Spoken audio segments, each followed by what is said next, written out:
The door clicked behind me, and the echo hung longer than it should have. "You're moving out," my mother's new husband said, leaning against the doorway with that smug grin, like he had rehearsed this line 1,000 times. "My son needs his own apartment." I stared at him, the words sinking like stones in my chest. "I'm Lila, 26, and I've lived in that apartment for 6 years, paid every bill, polished every corner, made it mine." "Excuse me," I asked, but my voice trembled, and I hated that it did. He smirked. "Excuse me? No, really. Pack your things. 30 days. That's it." My mother hovered behind him, eyes darting between us. She didn't look sorry. She didn't look upset. She just looked satisfied, like she'd passed some test she didn't even tell me existed. The apartment felt suddenly alien. My couch, my rug, the plants I coaxed through winter, the little ceramic lamp I bought in that thrift store on Fifth Avenue. All of it suddenly negotiable, as if ownership wasn't real.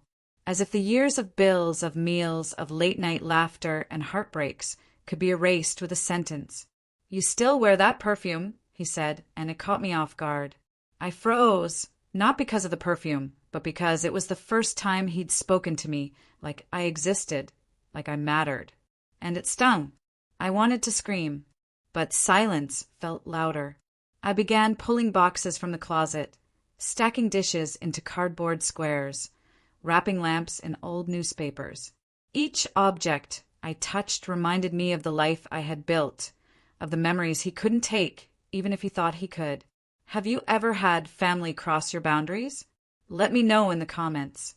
By the time I had packed the first load, I paused in the empty kitchen. The sun slanted through the blinds, cutting stripes across the hardwood floor. It made the space feel like a photograph, familiar, yet cold, yet suddenly distant. I realized that the apartment was more than walls and furniture. It was a witness, a quiet witness to my life. And witnesses, I thought, remember. I looked at the small brass key on the counter, my key, the one that had opened this door every morning and every night for years. It glinted in the sunlight, and I understood that it wasn't just metal. It was proof that I existed here, that I had claimed this life. A soft, almost imperceptible smile crossed my face. I didn't need 30 days. I could take what was mine and leave more than just a room behind. The key felt heavy in my hand, but not with fear, with possibility. Boxes lined the hallway like a battalion, each one labeled in my messy handwriting. Books, kitchen, memories, clothes. I carried them one by one to the truck, waiting outside, the engine humming softly like it understood the quiet war I was waging. My hands ached, but I welcomed it. Pain felt honest. I paused at the doorway, turning back for a last look. The apartment was silent, except for the soft tick of the clock above the stove. His son, my stepbrother, though we'd never been close, was sitting on the edge of the empty sofa, staring at the bare floor as if the emptiness might swallow him whole. I felt no pity, only clarity. "Lila!" my mother called from the kitchen, her voice coated in saccharine sweetness. "Do you really have to take all the furniture?" I smiled, though it didn't reach my eyes. "Mom, I paid for it. Remember?" Her expression faltered. That was the first crack I'd seen all morning. She tried to mask it, but it was there, brief, fleeting, like a shadow passing across her face. The son looked up, eyes wide. "Wait, where's my bed?" I shrugged, moving past him with another box. "It's in the truck." He tried to protest, but his words trailed off when he realized I wasn't joking. Not one shred of doubt crossed my mind. Everything I had worked for, every late-night paycheck, every thrifted bargain, every careful decision, I was reclaiming. And no entitled excuse about needing your own apartment would change that. The hallway echoed with footsteps, mine deliberate, certain. I could feel their shock building behind me, like heat rising in a sealed room. I almost laughed, quietly, savoring it. Power didn't need to roar. Sometimes it whispered through action, through silence, through absence. I stopped for a moment at the living room window. The city below looked oblivious to my battle. Cars honked. Streetlights flickered. People walked their routines, unaware that somewhere above them, a life had shifted, quietly, irrevocably. The key in my pocket pressed against my fingers. Brass and cold, familiar. It wasn't just a key anymore. It was a symbol, evolving with every box I loaded. Proof that I could take what was mine and leave everyone else with a hollow echo of my absence. "Is this really necessary?" my mother asked again, softer this time, almost pleading. I turned toward her, letting the sun catch my hair. "Necessary," I repeated, letting the word stretch between us. "No, it's overdue." Her lips parted, but no sound came out. Her silence spoke louder than words ever could. And then I realized, revenge isn't always about destruction. Sometimes it's about revelation. I closed the door behind me, hearing the faint click as the lock engaged. The apartment was empty now, and in that emptiness, I found the first taste of freedom. The truck rumbled down the street, city lights blurring past like streaks of memory. I sat behind the wheel, hands gripping it tight, heart still echoing the apartment's silence. The boxes shifted in the back, clattering softly, like fragments of my life reminding me I hadn't left anything behind.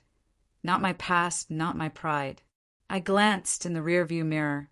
His son trailed a few steps behind the moving crew, arms crossed, cheeks flushed with a mix of embarrassment and anger. He looked like a child trying to punch the wind. I felt a flicker of amusement, but I didn't let it linger. This wasn't about him. It was about claiming what had been mine all along. The key rested in my palm, cold and steady. It had traveled with me from apartment to truck, from truck to the unknown space I would call home next. It was evolving, no longer just a key. It was a statement, a reminder that I existed, that I could decide where and how I lived. My phone buzzed. A text from my mother. "You don't have to do this." I stared at the screen, thumb hovering over the reply button. Did I need to explain to her that this wasn't about spite? That her words no longer held weight?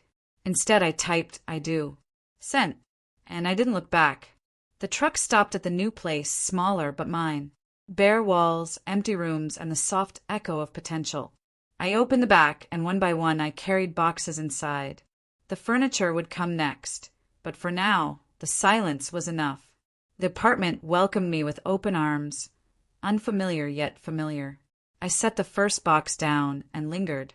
Light spilled through the window, catching dust motes and making them look like tiny stars suspended in the air. I realized something. Spaces aren't just rooms, they're witnesses. They remember who walked their floors, who cried in their corners, who built a life within their walls. The brass key glinted again in my hand. I held it up to the sunlight. It had been a passive object in my past, a tool to enter a home I shared with people who didn't always value me. Now it was an emblem, proof that I could move forward, rebuild, and take control. A knock echoed on the door, abrupt and unexpected. My heart jumped. I set the key down and approached cautiously. It was him, my stepbrother. His expression shifted between confusion and resentment. "You really took everything?" he asked, voice low, almost uncertain. I leaned against the doorframe, folding my arms. Everything that belonged to me. His eyes flickered to the empty space behind me. Even the memories. I smiled faintly, letting the silence answer for me. Memories can't be packed into boxes, but the life I'd claim from now on could. The old life, the apartment, the entitled words, they no longer define me. And in that realization, I felt a strange serenity settle. Not revenge, not anger, just clarity. The key rested on the counter, waiting. And I knew the next step wasn't about taking. It was about letting the emptiness speak. The movers had left by late afternoon, and the apartment was quiet, except for the soft hum of the radiator and the distant city sounds drifting through the windows. I stood in the middle of the living room, hands on my hips, surveying the space that was finally and fully mine. Bare walls, empty shelves, a clean slate. For the first time in years, I could breathe without someone else's expectations pressing down on me. I picked up the brass key again, turning it over in my fingers. It had become more than a tool. It was a talisman of control. Each scuff and scratch on its surface told a story. The apartment I'd defended, the boxes I'd packed, the confrontation I'd endured. Then, unexpectedly, a small sound caught my attention, a soft tapping at the window. I froze. The city outside looked endless and indifferent, but the tap repeated. Curious, I approached and saw him. My stepbrother, leaning against the fire escape. He held a single photo, faded at the edges. You left this behind, he said quietly. His voice was low, almost vulnerable. I thought maybe you'd want it. I took the photo. It was of my mother, him, and me, years ago, smiling in front of the old apartment building. I hadn't realized how much I had carried the weight of missing moments until I held that small rectangle of paper. It was fragile, like the past itself, and I could feel its tension pressing into my fingers. I don't need it, I said softly, but my voice wasn't cold. It was measured, controlled, the kind of tone that could dismantle entitlement without raising a hand. You should keep it. He hesitated, then nodded. There was a strange tension in his posture, defiance mixed with curiosity. I realized he didn't fully understand what I had done, but that wasn't my concern. My concern was the life I was carving out, the freedom I had earned through patience, determination, and unapologetic action. I placed the photo on the counter, far from the windows where sunlight could fade it further. It sat there, a quiet witness to the shifting dynamics. Reminder that even in the smallest gestures, ownership and power could be reclaimed. Later, I found myself sitting cross-legged on the floor, the apartment empty around me. I traced patterns on the hardwood with my fingertips, imagining the furniture returning, one piece at a time, each arrival a reclamation. I realized revenge isn't always about making others feel the absence. It's about honoring yourself in their absence. A soft breeze moved through the open window, carrying distant laughter from the street below. I let it wash over me, a subtle soundtrack to the life I was beginning. The brass key gleamed beside me on the floor, no longer just an object, but a symbol of possibility, of choice, of quiet triumph. And for the first time I understood something. Control isn't given. It's taken, often quietly, often without fanfare, but always with precision. I picked up the key. It felt lighter now, like a promise rather than a burden. Night had fallen, and the apartment glowed under the soft light of a single lamp I had placed on the counter. Shadows stretched across the walls, folding into corners like memories refusing to let go. I sat on the floor, the brass key in my palm, and considered how much had changed in just a single day. My phone buzzed, a message from my mother. Why are you doing this to him? I stared at the screen, thumb hovering over the reply. I could type 1,000 words, but none would matter. Instead, I placed the phone face down. This wasn't about her understanding. It was about me asserting the life I'd earned.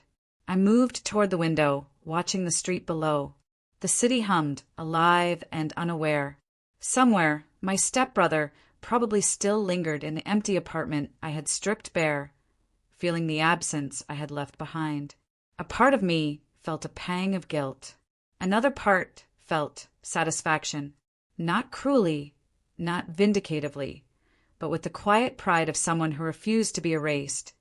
I remembered the first day I moved in, unpacking boxes, arranging furniture, claiming space. Back then, I had done it for comfort, for home. Now, I was doing it to reclaim authority, to rewrite the rules of ownership and presence in my life. A knock at the door startled me. My heart jumped, but I quickly composed myself. I opened it to see a delivery man holding a large box. No note, no return address. I signed for it and brought it inside.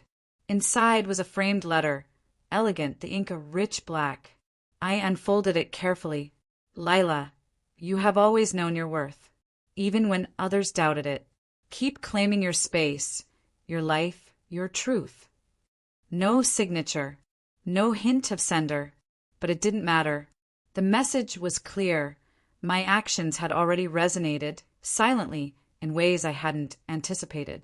I placed the letter beside the brass key on the counter. They belonged together now. Symbols of control, of reclamation, of quiet justice. I ran my fingers over the key again, feeling its weight, remembering every decision that had led me here. Every confrontation, every box packed, every word left unsaid. The apartment was alive now in a new way, not through furniture or possessions, but through the assertion of self. The brass key had transformed from a tool into a testament, proof that the life I wanted was mine to claim and mine alone. As I sat there, the city sounds filtering through the window, I realized something that had been whispering to me all day. Freedom isn't loud. It's not a declaration. It's subtle, deliberate, and relentless. It exists in the moments you choose yourself over someone else's expectations. And tonight I chose myself. The brass key gleamed beside me, quiet and unwavering, a reminder that I had taken what was mine. The next morning, sunlight poured through the windows, cutting sharp lines across the floor. I walked barefoot, listening to the echo of my own steps in the empty apartment. It smelled faintly of polished wood and possibility, a scent that reminded me of beginnings, not endings. I pulled the brass key from the counter and held it in my hand. It had become more than metal. It was a statement. Each scratch, each dent, carried the weight of the confrontation, the packing, the quiet victories I'd carved out. I ran my thumb along its surface, thinking about ownership, not just of things, but of space, of boundaries, of life itself. A soft buzz drew my attention to my phone. A text from my stepbrother. "Can we talk?" I stared at it for a moment, the corners of my mouth twitching. Talk. After everything. I could have ignored it, left it to fester, but I didn't. I typed back, "Come by." When he arrived, there was an awkwardness between us, thick and tangible. He looked at the empty apartment, the bare floors, the absence of the life I had stripped away, and for a moment I thought I saw understanding flicker behind his eyes. "You really took it all," he said, voice low. Not accusatory, not bitter, just stating a fact. "Yes," I said, crossing my arms. "Everything I earned, everything I built, and I left you the chance to do the same." He frowned, confused. "But the apartment, my mom." I held up the brass key. "This isn't about them anymore. It's about boundaries, about respect, about realizing that presence isn't entitlement." He swallowed, shifting from one foot to the other. I didn't understand before." "Now you do," I said softly, letting the weight of silence punctuate the lesson. I realized revenge doesn't always need fury. Sometimes it's clarity delivered with quiet precision.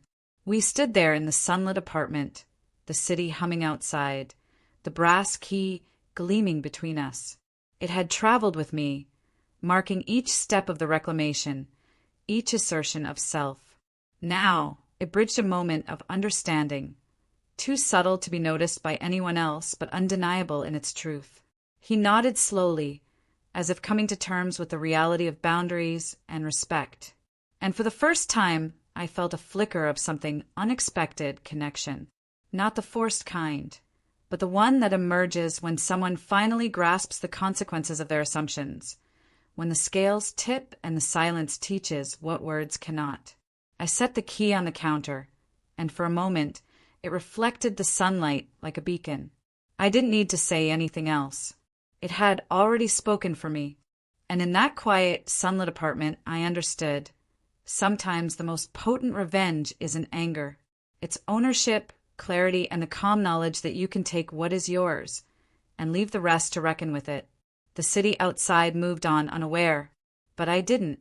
Evening fell with a soft indigo hush, and the apartment felt different now, less like a battlefield, more like a sanctuary. I lit a single candle, the flame dancing and casting flickering shadows on the walls, and sat cross-legged on the floor. The brass key lay beside me, glinting faintly in the dim light, a quiet emblem of all I had reclaimed. A knock at the door startled me. I wasn't expecting anyone. Yet there he was again, my stepbrother. He looked smaller somehow, humbled, carrying a folded blanket and a pillow. "I thought maybe I could start over," he said quietly. His voice was cautious, almost tentative. I studied him for a moment, the anger of the previous days tempered into observation. He wasn't apologizing outright, but there was acknowledgement in his posture, in the weight of his gaze. He placed the blanket and pillow on the counter. "I don't want to make the same mistakes." I nodded, letting the silence stretch between us. The brass key caught the candlelight again, a reminder that boundaries weren't just lines, they were lessons. He was learning in his own way. That life didn't come prepackaged with entitlement. Later, I found myself standing by the window, city lights glimmering below. The wind carried a faint scent of rain, of streets washed clean, and I realized that my reclamation wasn't just about possessions. It was about identity, about refusing to be erased, about teaching others, without yelling, without fury, what respect looked like. A sudden memory struck me. My mother, standing smug in the doorway, announcing my eviction as though she had orchestrated some moral victory. I let out a soft laugh, bitter and sweet at once. I had turned her lesson on its head. She had tried to claim authority over my life. I had claimed it back. And in doing so, I hadn't destroyed her or him. I had only clarified the terms. The brass key lay on the counter as I moved toward the couch, feeling the weight of quiet triumph settle in my chest. It wasn't a roar, not a spectacle. It was subtle, precise, undeniable. Freedom didn't need witnesses. It needed assertion, presence, choice. And then, almost imperceptibly, he said, "I get it now. I understand why you did all this." I looked at him, letting the words hang in the air. Not apology, not praise, just acknowledgement. That was enough. It was more than enough. I picked up the brass key, turning it in my fingers one last time for the night. It had guided me through confrontation, through reclamation, through understanding. Now it was a symbol not only of what I had taken back, but of the calm clarity that comes after the storm. Outside, the city moved on, unaware of the quiet revolutions happening within a single apartment. I closed my eyes, letting the candlelight flicker across my face, feeling the weight of ownership, of self, of justice that didn't need to scream. And in that moment, I realized some victories don't need witnesses. They simply exist. Morning light filtered softly through the blinds, warm and indifferent. I walked across the apartment, each step deliberate, letting the brass key rest in my palm like a talisman. Today wasn't about boxes or furniture. It was about closure, about the kind of quiet justice that doesn't make noise but leaves an imprint. My stepbrother stood by the window, watching the street below. He wasn't expecting me to speak first, but I did anyway. "I've been thinking," I said, voice calm, "about boundaries and ownership and what it really means to respect someone's space." He nodded, eyes heavy with understanding. "I get it," he said. "I really do." It was enough. No more confrontation, no more arguments. I realized revenge doesn't have to be a battle. It can be quiet, precise, transformative, and I had proven it. I walked to the counter and picked up the brass key, turning it over in my fingers. It had been with me through every box, every confrontation, every moment of reclaiming what was mine. Now, it was a symbol of something larger. Accountability, clarity, and the ability to act without malice. My phone buzzed. A message from my mother. "You've made your point." I stared at it and smiled faintly. Yes, I had. Not through shouting, not through chaos, but through measured, deliberate action. I had taken what was mine, but I had also left room for understanding, for acknowledgement, for growth. The apartment was silent except for the soft hum of life outside the window. I walked from room to room, touching the furniture, arranging the few personal touches I had returned. Each movement was an affirmation. This life, this space, these choices, they were mine. I paused in the living room, looking at the small framed photo my stepbrother had returned to me. I set it beside the brass key. Together, they felt complete. One marked reclamation, the other reconciliation. And then I realized something deeper. Revenge isn't about destruction. It isn't about punishment. It's about clarity, accountability, transformation. I had taught boundaries without bitterness, reclaimed my space without malice, and left the door open for understanding without expectation. I took a deep breath, feeling the calm settle into my chest like sunlight warming cold stone. The apartment, the key, the memories, they were all aligned now. I had closed the chapter without slamming the book shut. Outside, the city moved on. Inside, I had arrived. The brass key glinted one last time in the morning light, a quiet reminder that power isn't always loud. Sometimes it's subtle. Sometimes it's deliberate. Sometimes it's yours to hold and yours alone. I placed it gently on the counter, letting it rest.